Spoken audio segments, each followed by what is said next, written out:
Hello student, welcome to my channel. आज के इस वीडियो में हम लोग क्लास 10th के साइंस के set number 2 previous year MCQ प्रश्न को देखने वाले हैं। तो पूरा वीडियो को अंत तक वॉच कीजिएगा। चैनल पे पहली बार विजिट कर रहे हैं तो चैनल को सब्सक्राइब करके बेल आइकन को भी प्रेस कीजिएगा, ताकि इस प्रकार की वीडियो जब कभी भी आपको मिले तो आपसे मिस ना हो पाए। चलिए बिना किसी देरी किए आज के इस वीडियो को स्टार्ट करते हैं और अपने आंसर कमेंट बॉक्स में कमेंट कीजिएगा।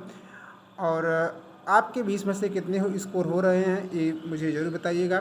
आपका कमेंट मुझे मोटिवेशन देता है और आगे बेहतरीन तरीके से वीडियो लाने के लिए एक जोश और उमंग भरता है। तो चलिए वीडियो को स्टार्ट करते हैं। पहला प्रश्न है, किसी वस्तु का वास्तविक एवं बड़ा प्रतिबिंब बनाने के लिए उसे अवतल दर्पण की किस स्थिति में रखना होगा? पहला, वक्रता केंद्र सी पर, बी वक्रता केंद्र सी और फोकस बिंदु एफ के बीच, और सी दर्पण के ध्रुव पी पर, और डी दर्पण के ध्रुव पी और फोकस दूरी एफ के बीच। तो 1 का राइट आंसर होगा बी, वक्रता केंद्र सी और फोकस दूरी एफ के बीच। अगला प्रश्न है कि किसी भी लेंस की क्षमता की इकाई होती है? पहला ऑप्शन मीटर, दूसरा प्रति मीटर, तीसरा है मीटर प्रति सेकंड, चौथा है इनमें से कोई नहीं। तो डियर स्टूडेंट, प्रश्न नंबर सेकंड का आपको राइट आंसर बताना है। प्रश्न नंबर सेकंड का राइट आंसर होगा बी, प्रति मीटर।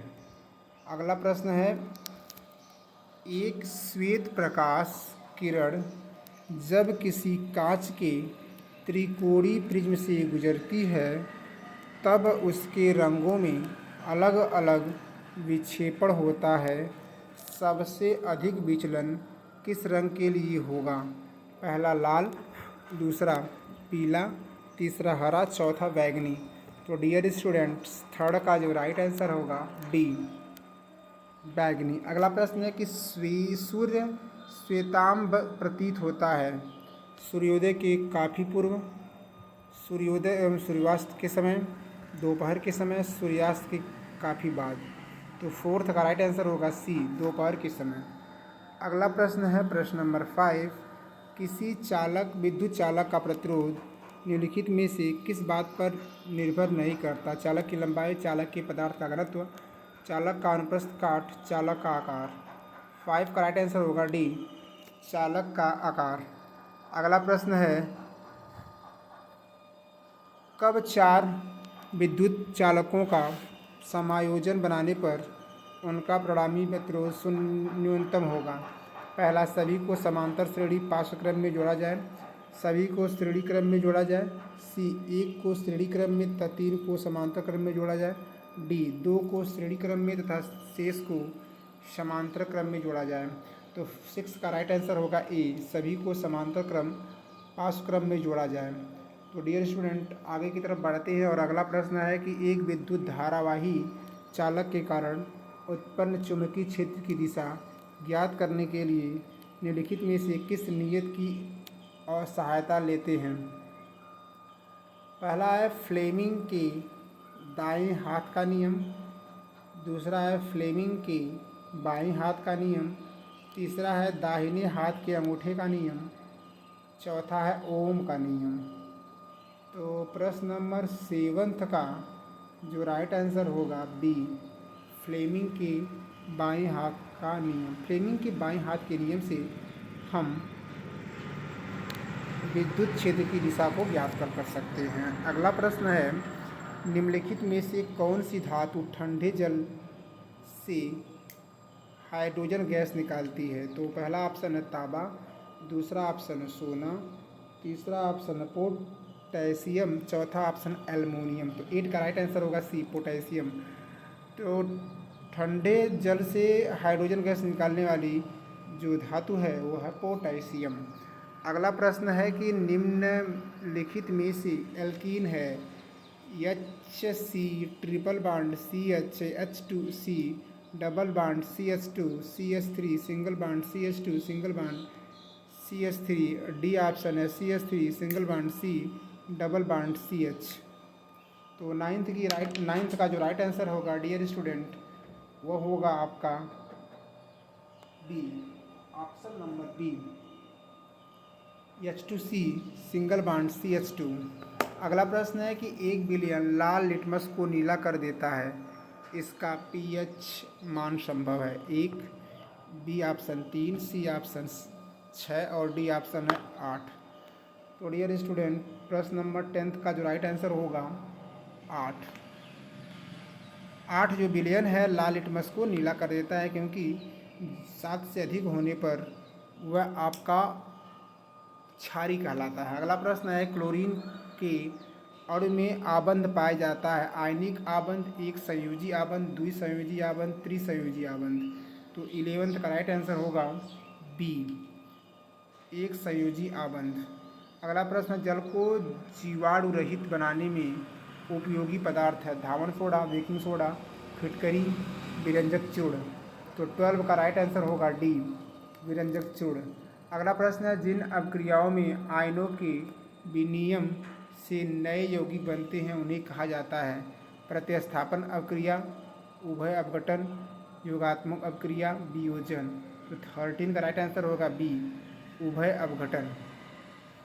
अगला प्रश्न है प्रश्न नंबर 14, पादप में जाइलम का कार्य होता है, जल का वहन, भोजन का वहन, अमीनो अम्ल का वहन, ऑक्सीजन का वहन। 14 का राइट आंसर होगा ए, जल का वहन। अगला प्रश्न है, आनुवंशिकता के प्रयोग के लिए मेंडल ने निम्नलिखित में से कौन से पौधों का उपयोग किया? पहला मटर, दूसरा बैगन, तीसरा मटर, पहला टमाटर, दूसरा बैगन, तीसरा मटर, चौथा सरसों। तो 15 का राइट आंसर होगा सी, मटर। अगला प्रश्न, निम्नलिखित में से कौन मानव में मादा जनन तंत्र का भाग नहीं है? पहला है अमाशय, दूसरा है गर्भाशय, तीसरा है शुक्रवाहिका, चौथा डिंब वाहिनी। 16 का राइट आंसर होगा सी, शुक्रवाहिका। अगला प्रश्न, स्वपोषी पोषक के लिए आवश्यक है कार्बन डाइऑक्साइड तथा जल, क्लोरोफिल, सूर्य का प्रकाश, इनमें से सभी। तो 17 का राइट आंसर होगा ऑप्शन नंबर डी, इनमें से सभी। इसका मतलब स्वपोषी जो अपना भोजन बनाते हैं उसके लिए कार्बन डाइऑक्साइड चाहिए, जल चाहिए, क्लोरोफिल चाहिए और सूर्य का प्रकाश चाहिए। इन सभी को मिलाकर सूर्य अपना स्वपोषी अपना भोजन उपलब्ध करते हैं, प्राप्त करते हैं। अगला प्रश्न है प्रश्न नंबर 8, समजात अंगों का उदाहरण है। पहला ऑप्शन है हमारा हाथ, कुत्ते के अग्रपाद, हमारे दांत, हाथी के दांत, आलू और घास के ऊपरी भूस्थाली और 4th ऑप्शन है इनमें से सभी। तो 18 का राइट आंसर होगा ए, हमारा हाथ तथा कुत्ते के अग्रपाद। तो हमारा हाथ और कुत्ते का जो अग्रपाद है ये समजात अंगों का उदाहरण है। अगला प्रश्न है कि अलैंगिक जनन मुकुलन द्वारा होता है, अमीबा में, ईस्ट में, प्लेज्मोडियम में, लिस्मानिया में। तो 19 का जो राइट आंसर होगा ऑप्शन नंबर बी, ईस्ट में। ईस्ट में जो आपका मुकुलन जनन होता है वह अलैंगिक द्वारा होता है। अगला प्रश्न है प्रश्न नंबर 20 और आज के इस वीडियो का आखिरी प्रश्न है कि प्राकृतिक वर्णवाद का प्रतिपादन किसने किया? पहला ऑप्शन है लैमार्क, दूसरा ऑप्शन है डार्विन, तीसरा ऑप्शन है मेंडल और चौथा ऑप्शन है मॉर्गन। तो 20 का जो राइट आंसर होगा बी, डार्विन। तो इस प्रकार से आप देख पा रहे हो कि आज के इस वीडियो में हम लोग टोटल 20 प्रश्न को देख लिए हैं। तो वीडियो कैसी लगी कमेंट बॉक्स में कमेंट कीजिएगा। अगर चैनल पे पहली बार है तो सब्सक्राइब करके बेल आइकन को प्रेस कर लीजिएगा। अगर हमारी द्वारा बनाई गई वीडियो आपको अच्छा लगता है तो अपने दोस्तों के साथ भी शेयर कीजिएगा ताकि वह भी इसका लाभ उठा पाएँ। और इस प्रकार की वीडियो पाने के लिए आप चैनल को सब्सक्राइब करके बेल आइकन को प्रेस कर लीजिए। मिलते हैं किसी ऐसे ही शानदार वीडियो के साथ। इसके आगे मेरा टारगेट है कि सीरीज जो चल रही है सेट नंबर 1, 2, 3, 4, 5, 6, 7, 8 मतलब जितना PYQ सेट बने हैं, क्वेश्चन पेपर बने हैं, सबकी PYQ आपको उपलब्ध कराया जाए। इसके बाद फिर इसकी अब डिटेल वीडियो भी बनाई जाएगी, तो आप निश्चित रूप से जुड़कर तैयारी कर सकते हैं।